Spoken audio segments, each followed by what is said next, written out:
Everyone, welcome to your own YouTube channel Canadian Desire. Hope आप सब अच्छे होंगे और जैसे अभी तक हमारी वीडियोस को पसंद करते आए हैं आगे भी हमारी वीडियोस को पसंद करते रहेंगे।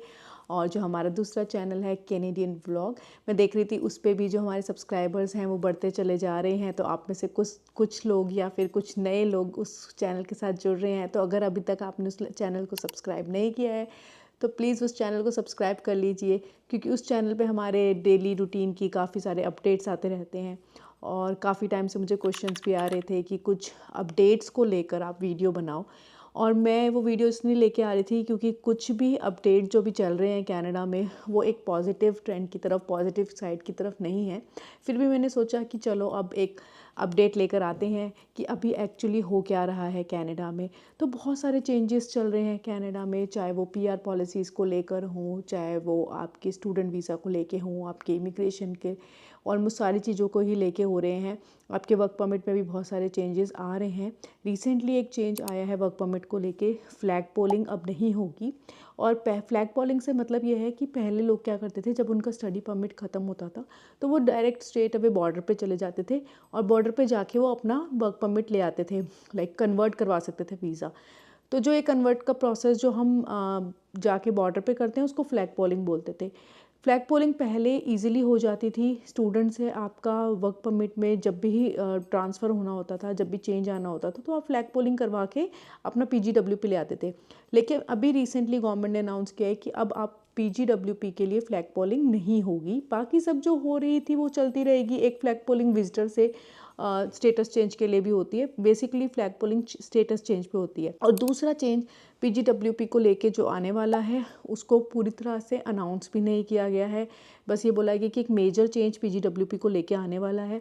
अगर हम बात करें पिछले 6-8 महीने में तो बहुत सारे चेंजेस आए हैं। पहले भी स्टडी परमिट को लेके भी आए थे, चाहे वो आपके कैप लगाए हो, इन्होंने कोटा सिस्टम बनाया हो, या फिर आपकी GIC बढ़ाई हो। तो ऐसे ही हम देखा जाए तो PGWP में भी अगर ये कह रहे हैं कि चेंजेस आने वाले हैं तो it can be a drastic change. और जितना मुझे लग रहा है शायद वो ऐसा कुछ चेंज आएगा कि जिस फील्ड में आपने स्टडी करी है उस फील्ड में आपको जॉब लेनी पड़ेगी। कुछ ऐसा आ सकता है कि अगर उस फील्ड में आपको जॉब मिलती है तो आप आगे जा सकते हो। बेसिकली हो क्या रहा है यहाँ पर, जितने भी लोग स्टडी परमिट पे आ रहे हैं वो स्किल्ड जॉब्स की जगह अनस्किल्ड जॉब्स में जाते हैं। और उसमें गलती उनकी भी नहीं होती। बेसिकली एज इन स्टूडेंट वो स्किल्ड जॉब्स मिलती भी नहीं है। लेट्स से अगर आप 2 साल का कोर्स करने आ रहे हो और आपने स्किल्ड जॉब नहीं करी है, after 2 years you will start looking for jobs like skilled jobs. तो उस टाइम पे PGWP आप अगर आपको वो बाउंड कर देंगे कि आपको अपनी फील्ड में स्टडी के बाद ही PGWP मिलेगा, तो वो एक हो सकता है कि बहुत ज़्यादा कॉम्प्लिकेटेड हो जाएगा। लेट्स से क्या होता है क्या नहीं होता अभी कुछ नहीं पता, बट PGWP भी आने वाले टाइम में स्ट्रिक्ट होने वाला है। स्टडी वीज़ा तो ऑलरेडी ही स्ट्रिक्ट हो ही चुका है। अब मेरी काफ़ी टाइम से बहुत सारे जनों से बात हो रही थी, कुछ उसमें से मेरे सब्सक्राइबर्स भी हैं जो हमें मिलते रहते हैं। उनसे ही पता चला है लाइक जो भी आपके यहाँ पर आने के बाद काफ़ी सारी चीज़ों में चेंजेस आ रहे हैं वो कैसे अफेक्ट कर रहे हैं यहाँ पे लाइफ में। Living expenses no doubts increase हो रहे हैं। हर दिन के हिसाब से यहाँ पे चीज़ों के रेट्स जो हैं वो चेंज होते जा रहे हैं, बढ़ते चले जा रहे हैं। पर्टिकुलरली अगर मैं सिर्फ ग्रॉसरी की ही बात करूँ तो ग्रॉसरी अगर मैं पिछले 2 साल में कंपेयर करूँ 2022 से 2024 में से, तो ऑलमोस्ट लाइक अ डबल का इफ़ेक्ट आ चुका है। कई चीज़ें जो थी हम अराउंड लाइक $10 में बाय कर लेते थे, तो वही चीज़ अभी $17-18 की मिल रही है। एक बेसिक सी अगर मिल्क की भी बात करूँ तो मिल्क का पैकेट जो $5 का हुआ करता था 2022 में, वो भी अभी 8+ है। तो चीज़ों के रेट्स तो बढ़ ही रहे हैं, चाहे वो आपके रेंट हो, चाहे आपकी ग्रॉसरी हो, चाहे आपके अगर बेसिक कम्यूट की भी बात करूँ, आपके ट्रैवलिंग एक्सपेंसेस भी हों, तो वो सारे एक्सपेंसेस तो आपके बढ़ ही रहे हैं। और एज एन इंटरनेशनल स्टूडेंट ये बहुत काउंट करते हैं, या फिर एक एज एन इमिग्रेंट जब आप नए आते हो इस देश में तो भी बहुत सारी चीज़ें काउंट करती है। उसके बाद जॉब मार्केट्स में फ्लक्चुएशंस हैं, जॉब्स बिल्कुल भी नहीं है इस वक्त मार्केट में। आई एम लाइक ऐसा पहली बार ही हुआ है कि मैं ऐसी स्टोरी सुन रही हूँ कि यहाँ पर न्यू ब्रंसविक में रहने के बाद लोगों को 3-3 4-4 महीने जॉब नहीं मिल रही है। और ऐसा हो रहा है। पिछले सेमेस्टर में जब मई में काफ़ी सारे स्टूडेंट्स आए तो उनसे मेरा काफ़ी मिलना जुलना होता है। अभी सितंबर के जो इनटेक्स वाले स्टूडेंट्स आने वाले हैं उनके भी क्वेश्चंस यही आते हैं कि जॉब इजली मिल जाएगी या नहीं मिलेगी। तो मैं आपको क्लियर कर दूँ, I know this is a very negative thing, और कहीं ना कहीं आपको डीमोटिवेट भी करेगी। और इसलिए ये वाली वीडियो लाने में मुझे थोड़ा सा टाइम भी लग गया, क्योंकि मैं अपने सब्सक्राइबर्स को डीमोटिवेट नहीं करना चाहती थी। बट करंट सिनारियो के हिसाब से जॉब मार्केट में जॉब्स नहीं है, 3-3 महीने लग रहे हैं। जो मेन टेक में आए थे स्टूडेंट्स, उन्होंने खुद बताया है कि कईयों के पास तो अभी तक भी जॉब नहीं है, और जॉब्स जिनके पास है भी जॉब सिक्योरिटी नहीं होती यहाँ पर। अगर मैं अपनी भी बात करूँ, पर्टिकुलरली कुछ महीनों पहले मेरी भी जॉब चली गई थी, और फिर मुझे भी जॉब ढूंढनी पड़ी। और यहाँ पे जॉब जाने का मतलब ये होता है कि आपको शॉर्ट टर्म नोटिस पे जॉब से आपको बस नोटिस मिल जाता है, और ले ऑफ्स बहुत हो रहे हैं यहाँ पर जॉब्स को लेकर। तो जॉब सिक्योरिटी तो गई, लिविंग एक्सपेंसेस भी बढ़ गए आपके, you don't have any job security, job नहीं है मार्केट में। हो क्या रहा है कि लोगों को जो मेजर फैक्टर होता है यहाँ पर आने का, अगर हम इमिग्रेशन की ही बात करें, तो लोग जो भी आते हैं यहाँ पर एज इन अ स्टूडेंट आ रहे हो, या फिर आपके क्लोज वर्क परमिट पे आ रहे हो, या किसी और भी वर्क परमिट पे आ रहे हो, तो बेसिकली एंड में तो उन्होंने PR लेनी होती है। लेकिन अभी PR जो है वो बहुत मुश्किल हो चुकी है। पहले लोग क्या करते थे, PR लेने के लिए PNPs को अप्रोच करते थे, या फिर उस टाइम पे अगर आपका पिछले 2-3 साल पहले का ट्रेंड देखूं तो लोग दूसरे प्रोविंस में मूव हो जाते थे, जहाँ पे इजीली PR हो जाती थी। अगर बात करूँ शायद ओंटारियो से, तो बेसिकली लोग ओंटारियो से अटलांटिक प्रोविंस में मूव हो जाते थे, तो उनको जॉब मिल जाती थी ईजिली, और फिर वो स्किल जॉब हो जाती थी। Skill job in the terms कि अगर आप एक रेस्टोरेंट में भी ज्वाइन करते हो और उसके बाद अगर आप मैनेजर भी बन जाते हो, नॉक बी की जॉब पे आ जाते हो, तो वो स्किल्ड जॉब काउंट होती है। फिर वहाँ से वो PR ले लेते थे। तो अल्टीमेट गोल जो PR का लेने का था वो फुलफ़िल हो रहा था, चाहे जैसी मर्जी हो रहा हो, स्ट्रगल तो होती ही है सबकी। लेकिन अभी क्या हो रहा है, अभी वो भी नहीं हो पा रहा। जॉब्स तो नहीं है, इनफैक्ट उसके अलावा PR जॉब्स तो बिल्कुल भी नहीं है।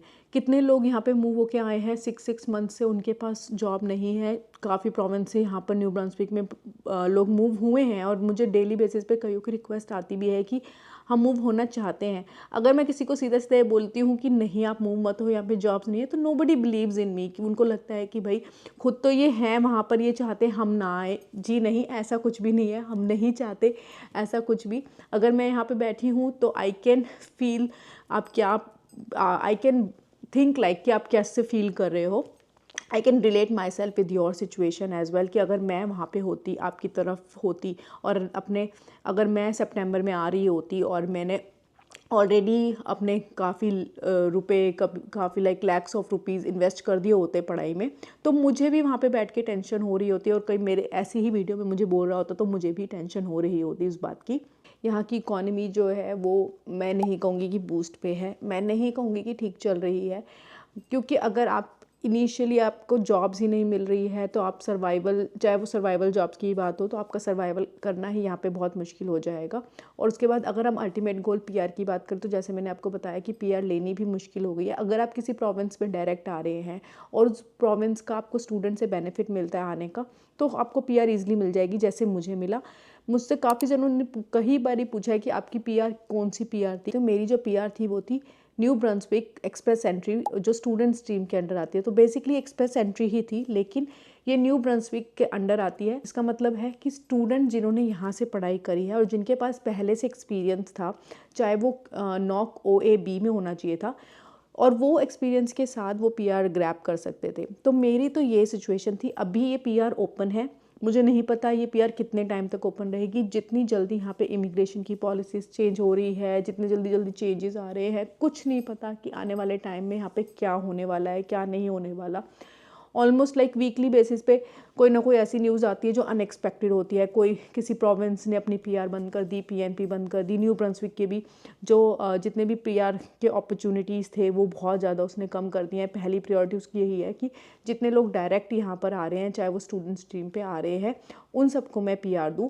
पहले की तरह नहीं है कि पहले आपको सिर्फ एक स्किल जॉब चाहिए होती थी, आप आए यहाँ पर, आपने 1 साल काम किया और आपको स्किल जॉब मिली और आपको PR में हेल्प हो जाएगी। अभी भी वो ऑप्शन अवेलेबल है, लेकिन प्रायोरिटी नहीं दी जा रही उस ऑप्शन को। दूसरा एक ऑक्यूपेशन इन डिमांड करके PR थी यहाँ पर, उसके अंदर भी कुछ ऑक्यूपेशंस क्लोज कर दी गई हैं। स्किल्ड लेबर की एक जॉब जो यहाँ पर न्यू ब्रंसविक की PR थी, उस PR को भी फॉर अ वाइल स्टॉप कर दिया गया है। एप्लीकेशंस जो है वो बहुत ज़्यादा आई हुई हैं, बट स्टिल गवर्नमेंट एक्सेप्ट कर रही है एप्लीकेशंस। उन्होंने कहा है कि आप अपने एप्लीकेशंस डाल के छोड़ दो, जब नेक्स्ट टाइम PR खुलेगी we will consider your application. ये नहीं बताया कि कब खुलेगी। इट्स नॉट लाइक कि आप आज एप्लीकेशन डाल रहे हो और 2 साल आप के बाद खुलती है तो आप 2 साल उस चीज़ के लिए वेट करोगे, आपका वर्क परमिट भी एक्सपायर होगा। अगर वर्क परमिट एक्सपायर होता है तो वर्क परमिट कोविड के टाइम में एक्सटेंशंस पे जाते थे, बट अब वर्क परमिट भी एक्सटेंड नहीं हो रहे हैं। तो अल्टीमेटली लॉस जो हो रहा है इंटरनेशनल स्टूडेंट्स का ये हो रहा है, जो यहाँ पर आते हैं ये सोच के कि हमें आने वाले टाइम में पीआर मिल जाएगी, या वो जो वर्क परमिट पे आ रहे हैं आने वाले टाइम में हमें पीआर मिल जाएगी। जो वर्क परमिट वाले हैं शायद उनका कहीं ना कहीं पीआर हो भी जाए, लेकिन जो स्टूडेंट वाले हैं उनका पीआर अभी बहुत मुश्किल चल रहा है। तो अगर आप यहाँ पे आ रहे हो एज इन स्टूडेंट आ रहे हो या फिर एज इन वर्क परमिट आ रहे हो, तो एक बार अपना डिसीजन लेने से पहले, अगर आपने डिसीजन नहीं लिया है तो प्लीज़ कंसिडर करो इन फैक्टर्स को। और we can never say anything about immigration. मे भी हो सकता है कि ईजी हो जाए, पर अभी जो सिनारियोस चल रहे हैं मुझे नहीं लगता कि इमिग्रेशन जो प्रोसेस है कनाडा का ईजी होने वाला है। टाइम टू टाइम ये मुश्किल ही होगा, और कहीं ना कहीं जितनी भी पॉलिसीज़ या जितने भी अपडेट्स आ रहे हैं वो सब यही दिखा रहे हैं कि जो पॉलिसीज़ हैं वो इसलिए चेंज करी जा रही है ताकि इमिग्रेशन को सिस्टम को जो है वो स्ट्रिक्ट किया जाए। अगर हम बात करें 2014 से पहले की, कनाडा का इमिग्रेशन सिस्टम जो था वो बहुत ज़्यादा स्ट्रॉन्ग था, strong in the terms of like बहुत ज़्यादा स्ट्रिक्ट था। चाहे वो पीआर पॉलिसीज़ को लेके था, चाहे वो आपके स्टूडेंट्स को लेके था। और अभी मेरे को सुनने में रिसेंट ये भी आया है कि आने वाले इंटरनेशनल स्टूडेंट्स को सबको ही शायद फ्रेंच जो होएगी वो मैंडेटरी कर दी जाएगी।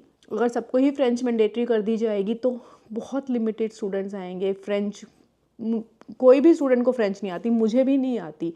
अगर किसी भी कंट्री से बंदा आ रहा है वो फ्रेंच उसको आती है तो मेरे ख्याल से वो तो डायरेक्ट भी पीआर लगाएगा तो उसके पॉइंट्स बन जाएंगे। पीआर के पॉइंट्स क्यों नहीं बन रहे?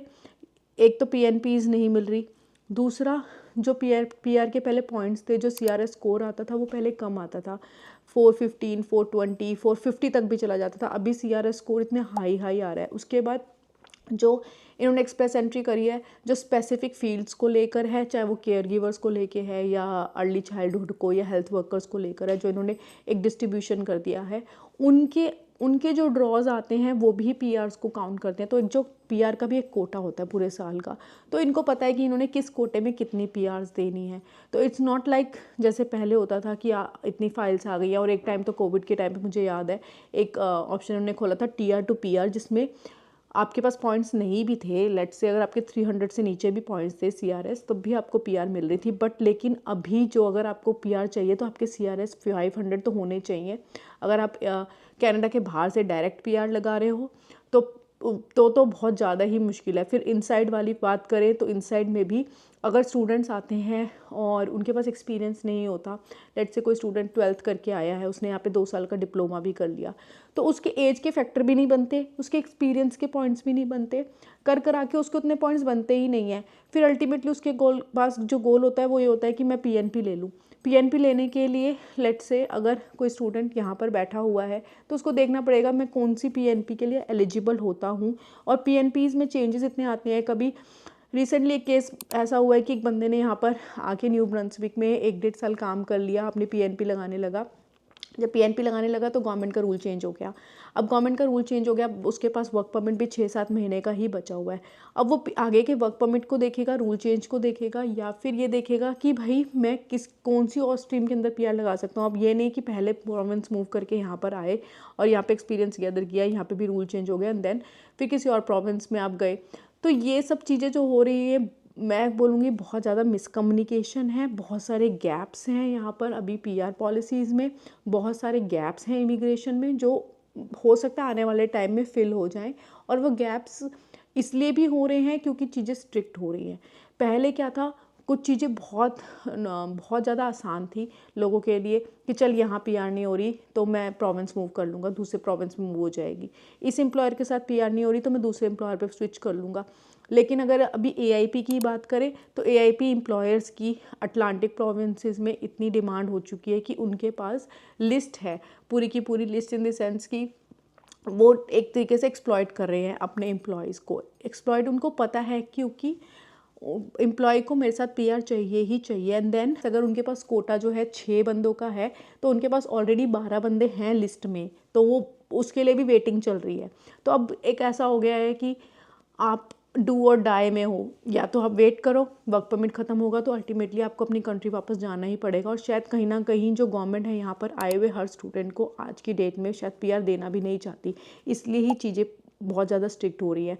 और शायद सिर्फ आने वाले टाइम में स्किल्ड वर्कर को या स्किल्ड पोजीशंस पे ही आपको जॉब मिलेगी, पीआर मिलेगी, स्किल्ड वर्कर पोजीशंस पे ही आपको जॉब मिलेगी। एंड जो अनस्किल्ड है शायद उनकी जॉब्स का कुछ भी पीआर के लिए काउंट नहीं किया जाएगा, क्योंकि अनस्किल्ड तो यहाँ पर वैसे भी लेबर बहुत मिल जाती है, बहुत अनस्किल्ड लेबर है। और जिनकी कमी है वो है स्किल्ड, क्योंकि यहाँ के खुद के जो कैनेडियंस हैं वो बहुत रेयर किसी यूनिवर्सिटी में जाते हैं। यूनिवर्सिटीज़ में, कॉलेजेस में ग्रेजुएट लेवल पे, लाइक अंडर ग्रेजुएट लेवल पे तो नहीं, ग्रेजुएट लेवल पे मोस्ट ऑफ द स्टूडेंट्स जो हैं वो इंटरनेशनल स्टूडेंट्स हैं। यहाँ की इकॉनमी ऑलमोस्ट इंटरनेशनल स्टूडेंट से ही चल रही है। और अगर टॉप मोस्ट चीज़ों की बात करूँ तो स्किल्ड जॉब्स में भी जितने भी लोग हैं वो ऑलमोस्ट इंटरनेशनल ही होंगे, क्योंकि यहाँ के जो लोग हैं, लोकल्स हैं, उनके पास ना तो उस लेवल की पढ़ाई है और ना ही वो उन स्किल्स में जाने के लिए इतना ज़्यादा एक्सपेंस देते हैं जितना एक इंटरनेशनल स्टूडेंट देता है। और मुझे लगता है अगर एक इंटरनेशनल स्टूडेंट इतना ज़्यादा एक्सपेंस करके, इतने लाखों रुपए लगा के यहाँ पर आ भी रहा है, और आने के बाद अगर उसका अल्टीमेट गोल, उसकी पीआर फुलफिल नहीं होती, तो उसका आज की डेट में आना वर्थ नहीं है। तो आप खुद इन चीज़ों को सुन के, हो सकता है मेरी वीडियो जो है आपको डीमोटिवेट कर दे, हो सकता है आपको लगे कि मैं जो स्टोरी आपको सुना रही हूँ वो अपनी तरफ से सुना रही हूँ, या फिर मैं चाहती हूँ कि आप ना आओ इसलिए सुना रही हूँ, पर ऐसा नहीं है। शुरू से, जब से ये चैनल शुरू किया है, मैंने पिक्चर बिल्कुल क्लियर रखी है। जब जॉब्स थी तो मैंने बताया था जॉब्स है, और हो सकता है कि अपनी 6 महीने की वीडियो के पहले 6 महीने वाली वीडियो में भी मैंने ये बोला हो कि यहाँ पर जॉब्स हैं, लेकिन आज मैं खुद बोल रही हूँ कि यहाँ पे जॉब्स नहीं है। करंट सिनारियो को देखते हुए यहाँ पे मार्केट में जॉब्स नहीं है। Living expenses are too high to manage, और अगर आपके साथ बच्चे आ रहे हैं तो एक हार्ड रियलिटी ये भी है कि जो आपकी स्टडी पैटर्न है यहाँ पर, वो स्टडी पैटर्न वो नहीं है जो आप अपनी कंट्री में अपने बच्चों को करा रहे हैं। आप एशियन कंट्री से आ रहे हैं, तो हमारा स्टडी का लेवल अगर यहाँ पर है तो यहाँ पे इनके स्कूल का स्टडी लेवल यहाँ है। हमारे वहाँ का पढ़ा हुआ बच्चा अगर ग्रेड 2 या 3 भी करके आ रहा है तो यहाँ पर वो 5th तक की पढ़ाई ऑलरेडी कर चुका है। क्योंकि ये सारी चीज़ें मैं इसलिए आपको बता पा रही हूँ क्योंकि ये मैं खुद एक्सपीरियंस कर रही हूँ। मेरी खुद की जॉब मार्केट में, जब मेरे को खुद को जॉब दोबारा लेनी पड़ी, जॉब दोबारा ढूंढनी पड़ी, तो आई नो कि कितनी ज़्यादा प्रॉब्लम्स आई। उसके अलावा being a mother of 2, I know कि यहाँ पे एक्सपेंसेस मैनेज करना कितना मुश्किल हो रहा है। बीइंग अ मदर ऑफ़ 2 मुझे पता है कि स्कूलिंग कितनी ड्रास्टिक होती जा रही है। हमें कितना ज़्यादा खुद को आउटपुट डालना पड़ रहा है बच्चों के साथ कि बच्चे कुछ सीख पाए।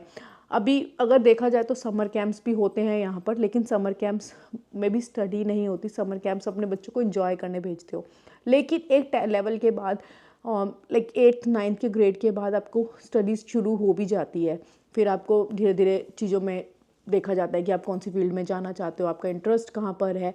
लेकिन मुझे ये लगता है कि कुछ चीज़ें आपके बेसिक ग्राउंड लेवल से शुरू होती हैं। अगर आपने उन चीज़ों पे ध्यान नहीं दिया तो बाद में जाके आप कैसे चीज़ों को मैनेज करोगे वो बहुत मुश्किल है। ये तो बात थी उनके लिए जो अपने बच्चों के साथ आ रहे हैं, जिनको लगता है, बट वो खुद भी अपने घर पे टाइम दे के बच्चों को पढ़ा सकते हैं अगर वो चाहते हैं तो। लेकिन अगर आप अपनी बहुत अच्छी जॉब जो आप कर रहे हो अपनी कंट्री में वो छोड़ के आ रहे हो, एक बहुत अच्छी पोजीशन छोड़ कर आ रहे हो, तो डेफिनेटली आप कुछ ग्रो करने के लिए छोड़ के आ रहे होगे। आप यहाँ पर आके स्टेबल लाइफ जीने के लिए आ रहे होगे, पीआर लेने के लिए आ रहे होगे। अगर आपको वो अल्टीमेट गोल ही नहीं अचीव हो रहा तो यहाँ पर आने का आपका क्या फ़ायदा होने वाला है वो आप देखो। मेरी यहाँ पर सिर्फ वीडियो बनाने का यही एक रीज़न था कि आपको एक बात क्लियर हो जाए, कि ग्राउंड रियलिटी पता चल जाए जो आज की डेट में है। और ये ही आज का कनाडा का अपडेट्स है। अगर आप CIC की वेबसाइट भी खोलोगे तो वहाँ पर भी जो अपडेट्स आते रहते हैं वो आप देखते रहोगे, तो वो इमिग्रेशन को लेके जितने भी स्ट्रिक्ट अपडेट्स आ रहे हैं, ये सारे अपडेट्स उन अपडेट्स को कहीं ना कहीं कवर ही कर रहा था। तभी चाहे वो लिविंग एक्सपेंसेस बढ़े, वो GIC बढ़ गई, इसीलिए एक मिक्स एंड मैच चल रहा है कि कैसे किया जाए। इंटरनेशनल स्टूडेंट्स के आवर्स जो हैं 20 से 24 ज़रूर कर दिए, लेकिन वो सितंबर में शुरू होंगे। बट मुझे नहीं लगता वो पहले के 2 साल लोगों ने जो इंटरनेशनल स्टूडेंट्स आए हैं उसके लिए इन्होंने 40 आवर्स भी कर दिए थे। अब इंटरनेशनल स्टूडेंट्स को 24 आवर्स ही मिलेंगे। अभी जो इंटरनेशनल स्टूडेंट्स कर रहे हैं काम और जो स्टडी में कर रहे हैं वो सिर्फ 20 आवर्स कर रहे हैं। बाद में फ्रॉम सितंबर इनटेक 24 आवर्स हो जाएंगे, और उनको लगता है 24 आवर्स में यू कैन मैनेज। फिर उसके बाद PGWP का जो रूल स्पाउस को लेके चेंज हुआ अंडर ग्रेजुएट लेवल पे, अब PGWP का रूल जो है वो दोबारा से चेंज होने वाला है। तो all these factor concerning is like एक ही तरफ इशारा कर रहे हैं कि कनाडा की जो इमिग्रेशन पॉलिसी है आने वाले टाइम में और स्ट्रिक्ट होने वाली है। 2024 आधा निकल चुका है, जून निकल चुका है, जुलाई से लेके दिसंबर तक का जो टाइम है 2024 का, उसके काफ़ी सारे चेंजेस ऑलरेडी अनाउंस हो चुके हैं, कई सारे PR में चेंजेस आने वाले हैं, तो किसी को नहीं पता कि क्या चेंज आएगा। But still I would say अगर आप किसी चीज़ के लिए मेहनत कर रहे हो तो प्लीज़ अपनी रिसर्च को पूरा रख के उस मेहनत को आगे लेके जाना। ऐसा नहीं कि आप किसी की वीडियो देख के, अगर आप मेरी भी वीडियो देख रहे हो तो उस वीडियो को देख के इन्फ्लुएंस हो के आप चीज़ों में इंडल्ज हो रहे हो, आप सिर्फ वीडियोस को देख के अपने आप को कनाडा में लेके आना चाह रहे हो। नहीं, आप सारी चीज़ों को, फैक्टर्स को कंसिडर करो। Keep the good things, keep the bad things, decide your self. Hope आपको ये वीडियो इन्फॉर्मेटिव लगी होगी। अगर आपको मेरी ये वीडियो इन्फॉर्मेटिव लगी है तो please do like and subscribe to our YouTube channel and keep watching and blessing us. Thank you for watching.